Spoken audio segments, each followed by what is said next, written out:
Halo semua, selamat datang di channel kami, Jurnal Kriminal bersama saya Tika Hawalo. Bagi Anda yang menyukai pembahasan tentang kasus-kasus kriminal, kami sengaja membangun channel ini untuk Anda. Jangan lupa untuk mendukung channel kami dengan cara subscribe, like, komen, dan share ke media sosial yang Anda punya. Seorang wanita bernama Terry Jendusa Nikolai, dia lahir di kota Wisconsin, tepatnya di negara Amerika Serikat. Tidak banyak informasi tentang masa kecil dan masa remaja Terry, namun terdapat informasi jika Terry memiliki 3 orang saudara laki-laki. Di tahun 1996, ketika Terry berkuliah, dia bertemu dengan seorang pria bernama David Larson. Saat itu Terry sudah memasuki usia 30 tahun, maka dia putuskan untuk segera menikah. Begitu juga dengan David, yang saat itu memiliki impian besar untuk membangun sebuah keluarga. David adalah pria yang sudah mapan dan dia memiliki beberapa rumah yang dia sewakan dan juga memiliki penghasilan yang sangat besar. David selain cerdas dan kaya, dia juga pria yang sangat anggun dan dia suka diberi perhatian lebih. David akan memberikan kado-kado spesial untuk Terry, namun setelah menikah, Terry mengatakan jika suaminya berubah total.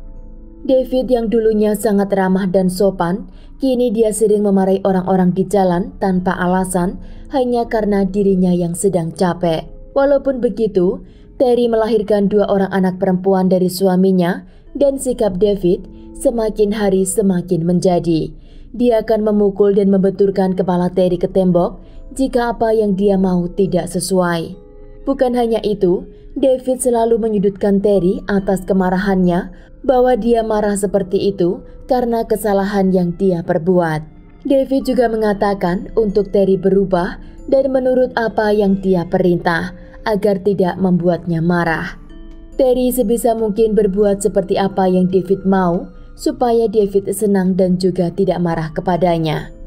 Suatu hari Terry memasak pasta untuk makan malam, namun ketika David melihat panci yang berisi pasta itu masih di atas meja dapur, David sangat marah.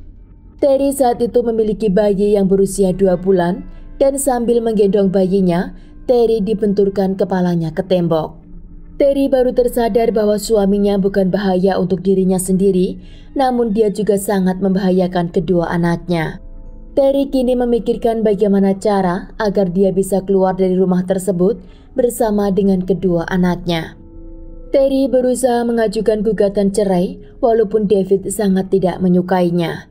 Pada tanggal 31 Januari di tahun 2001, akhirnya surat perceraian mereka keluar. Namun semua itu tidak sesuai apa yang Terry harapkan. Pihak pengadilan memutuskan bahwa kedua anak mereka harus mereka rawat bersama-sama. Ada waktunya mereka bersama dengan Terry dan ada waktunya mereka tinggal di rumah ayahnya. Terry sangat khawatir kepada kedua anaknya ketika mereka harus bersama dengan David karena Terry mengingat saat dia keluar dari pengadilan, David mengatakan, "Kamu akan menyesal mengambil langkah perceraian ini." Tidak lama dari perceraian itu, Terry menemukan seorang pria bernama Nick Nikolai dan Nick selalu mendukung Terry apa yang dia lakukan dan dia sangat menyayangi kedua anak Terry. Terry dan Nick setelah mereka dekat satu sama lain, mereka memutuskan untuk menikah di tahun 2003.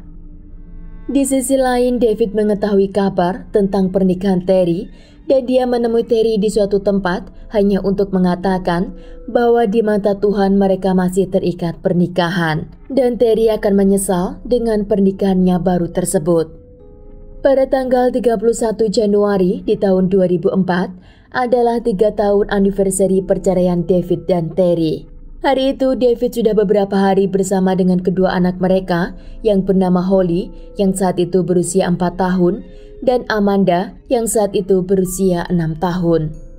Terry pagi itu waktunya menjemput kedua anaknya di rumah David, namun pagi itu Nick mengatakan jika dia akan ikut menjemput mereka. Namun Terry menolak dan mengatakan jika lebih baik David tidak melihat atau bertemu dengannya. Hari itu Nick dan Terry juga baru mengetahui jika Terry sedang hamil dan Terry sangat bahagia dan ingin segera memberitahu Holly dan Amanda bahwa mereka akan segera memiliki adik. Pada pukul 10 pagi, Terry mengetuk pintu rumah David Dan setelah David membukakan pintu, David mengatakan jika anak-anaknya sedang bermain di dalam rumah. Terry melihat David seakan-akan dia lebih bahagia hari itu dan juga lebih ramah kepadanya. Setelah Terry masuk ke ruang tamu, Terry tidak mendengar suara anaknya di rumah itu dan rumah itu dalam keadaan senyap. Tiba-tiba Terry merasakan pukulan yang sangat hebat di bagian kepalanya dan akhirnya dia terjatuh ke lantai. Terry masih bingung dengan apa yang baru saja terjadi dan David langsung mengikat kaki dan tangan Terry dengan lakban hitam. Terry seketika tersadar tentang bagaimana keadaan anaknya dan Terry berjuang untuk tidak sampai pingsan karena dia harus menyelamatkan mereka. David Terry dengan sekuat tenaga. Terry di sana berpura-pura pingsan dan melemaskan semua tubuhnya mengikuti apa yang David lakukan. Terry kehilangan banyak cairan merah dan Terry mengira jika dia akan meninggal segera. David menyeret tubuh Terry dan memasukkannya ke dalam tong sampah dan setelah tubuh Terry di sana, David menuangkan salju ke dalamnya lalu menutup tong tersebut dengan lakban di luar.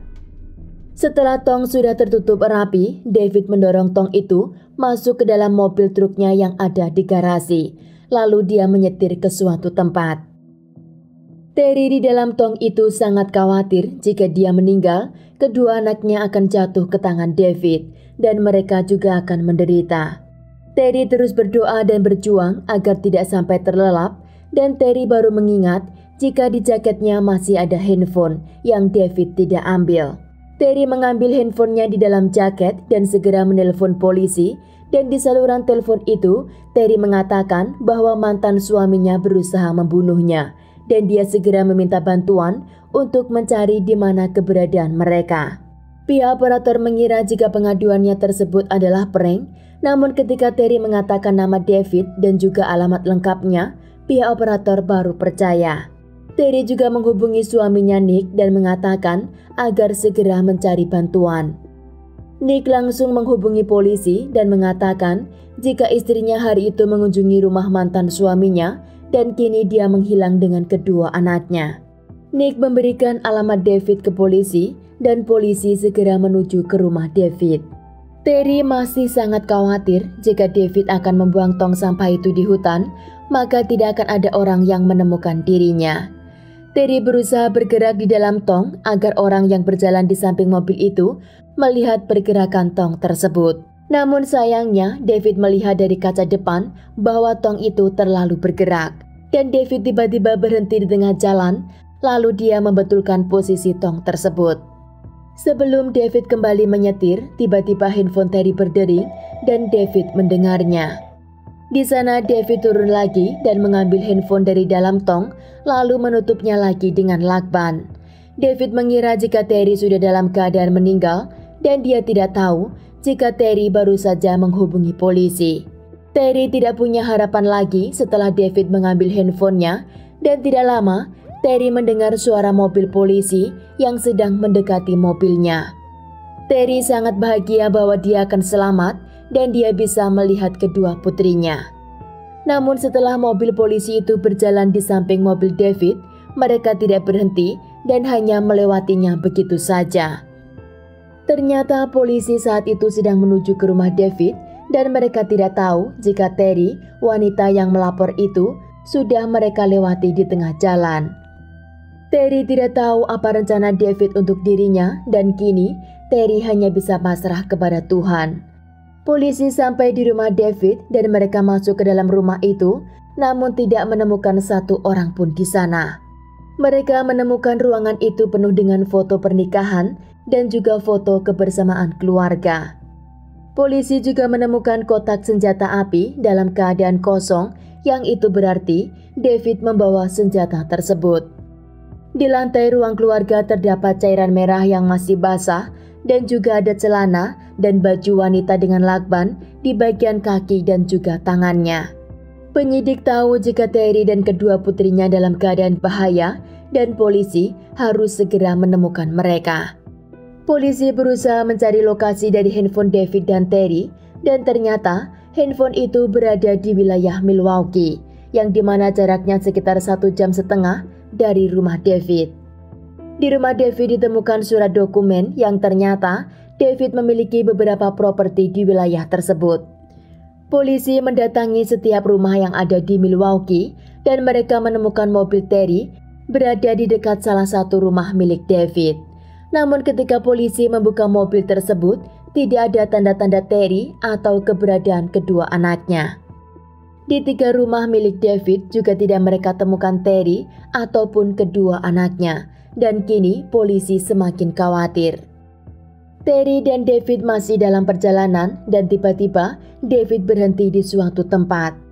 Setelah mobil itu berhenti, Terry mendengar suara kedua anaknya sedang tertawa dan sepertinya mereka sedang bahagia. Terry pun sangat bahagia mendengar suara tertawa mereka, namun Terry berusaha diam di dalam tong itu karena pertama, dia tidak mau kedua anaknya itu melihat keadaannya yang dimana itu hanya akan membuat mereka trauma.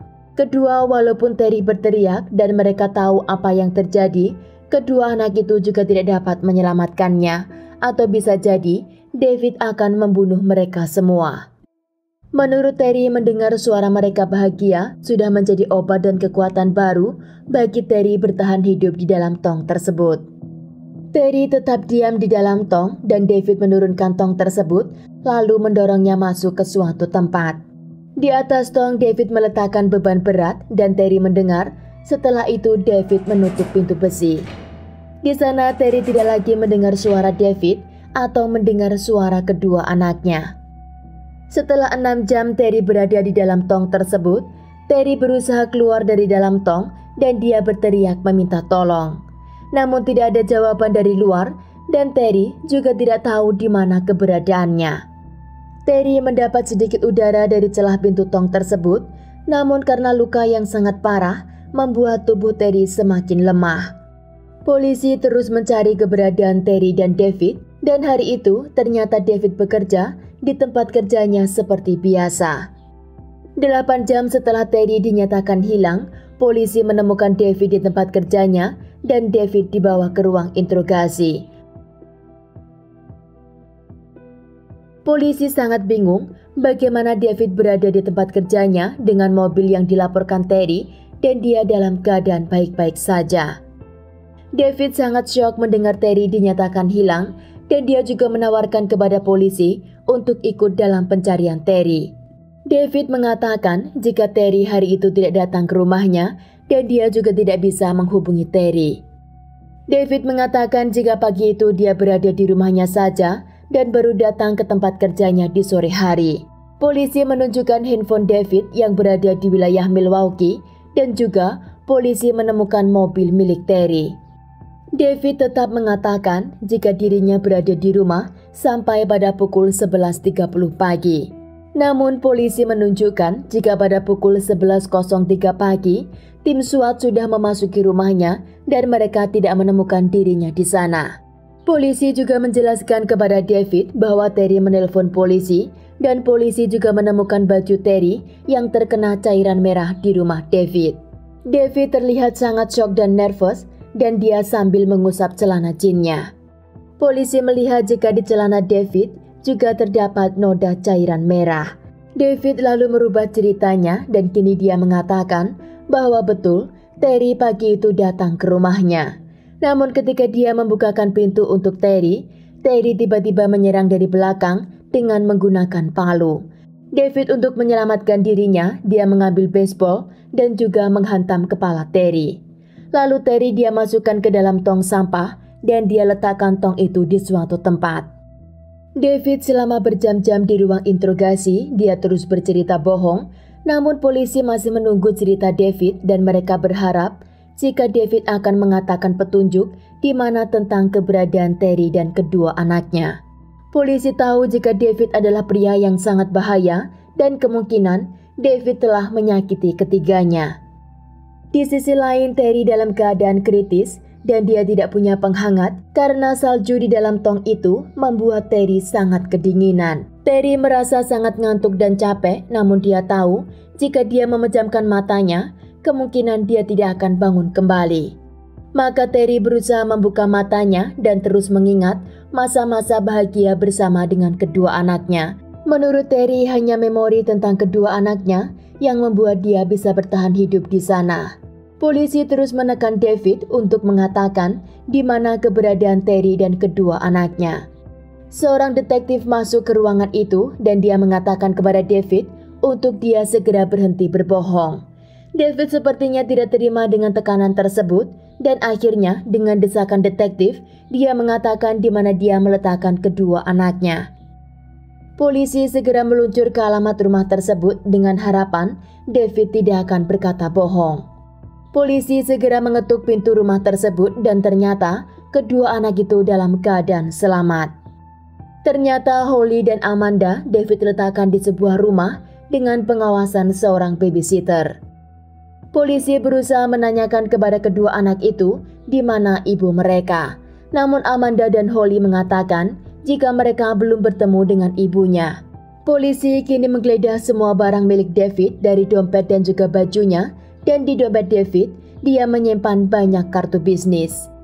Polisi menelpon setiap kartu bisnis tersebut untuk mencari tahu kemana David pergi selama 2 hari. Hingga pada saatnya detektif menemukan kartu penyimpanan barang yang ada di wilayah Illinois, dan detektif langsung menelpon dan menanyakan apakah David Larson memiliki penyimpanan barang di sana. Penunggu kontainer mengatakan bahwa David Larson memang betul menyewa sebuah kontainer untuk menyimpan barang. Ketika polisi menanyakan kapan terakhir David datang ke sana, dan penjaga itu mengatakan jika David mendatangi kontainernya kemarin siang. Kini polisi sepertinya tahu di mana keberadaan Terry dan mereka langsung menuju ke tempat penyimpanan barang tersebut. Pada tanggal 1 Februari di tahun 2004 pada pukul 1 siang, setelah 27 jam Terry dinyatakan menghilang, akhirnya polisi membuka kontainer yang disewa oleh David Larson. Polisi berteriak memanggil Terry dari luar dan mereka berharap akan mendengar jawaban Terry dari dalam. Namun Terry ketika mendengar suara yang berisik dari luar tong itu, dia pikir itu adalah David yang datang lagi ke sana untuk mengecek dirinya. Terry tidak berkutik dan sangat ketakutan karena dia tahu jika David mengetahui dirinya masih hidup, dia pasti akan membunuhnya. Setelah polisi membuka pintu besi, mereka melihat ruangan itu setengah kosong dan hanya terdapat beberapa plastik dan barang kecil. Ruangan itu dalam keadaan gelap dan sangat dingin, namun ketika mereka menyenter di bagian pojok ruangan itu, mereka melihat tong sampah yang ditindih dengan beban berat. Ketika polisi mendekati tong sampah itu, mereka melihat bahwa tong dalam keadaan terlakban. Di dekat tong sampah terlihat baseball yang ada noda merahnya dan polisi mengingat jika David mengatakan dia memukul Terry dengan menggunakan baseball. Dari luar mereka berteriak bahwa ambulans sudah siap dan Terry yang ada di dalam tong itu mendengar suara tersebut dan dia kini baru sadar bahwa itu bukan suara David. Terry sangat lega, ternyata penantiannya tidak sia-sia dan dia akan segera melihat kedua putrinya. Polisi membuka tong sampah tersebut dan mereka sangat syok karena menurut mereka belum pernah melihat keadaan seseorang yang mendapat luka separah itu. Kepala Terry sudah dalam keadaan yang sangat parah, sedang mata Terry dalam keadaan bengkak dan juga membiru. Dan saat mereka menemukan Terry di dalam tong tersebut, Terry dalam keadaan duduk berjongkok. Mereka sangat bahagia dapat menemukan Terry yang masih bernafas dan juga masih dapat diajak berkomunikasi. Pertama, ketika Terry mendengar bahwa mereka akan menyelamatkannya, Terry hanya bertanya kepada mereka di mana keberadaan kedua anaknya. Polisi menjawab bahwa kedua anaknya dalam keadaan baik dan selamat, dan Terry pun tersenyum bahagia. Terry mendapat perawatan intensif di sana dan ternyata David memukul kepala korban beberapa kali hingga tengkorak korban mengalami keretakan. Polisi mengatakan kepada Terry jika David sudah dipenjara dan kini dia bebas dari ancaman yang berbahaya. Karena luka yang sangat parah dan juga keadaannya yang sangat kritis, Terry pun mengalami keguguran. Terry sangat sedih mendengar kabar tersebut, namun Nick berusaha menguatkan istrinya. Setelah menjalani perawatan, Terry pun dinyatakan pulih. Namun Terry harus kehilangan kakinya karena kakinya tersebut sudah mati karena kedinginan. Terry merelakan kakinya diamputasi dan dia memilih kehilangan kakinya daripada tidak melihat kedua anaknya. Setelah beberapa saat, Terry dinyatakan pulih dan polisi membawa kasus Terry ke pengadilan. Setelah berjuang sedemikian rupa, akhirnya Terry harus menatap lagi wajah David di pengadilan. Dan di sana Terry masih sangat trauma. Dia terus mengingat bagaimana David berusaha membunuhnya. Di pengadilan itu, David Larson dijatuhi hukuman seumur hidup tanpa pembebasan bersyarat.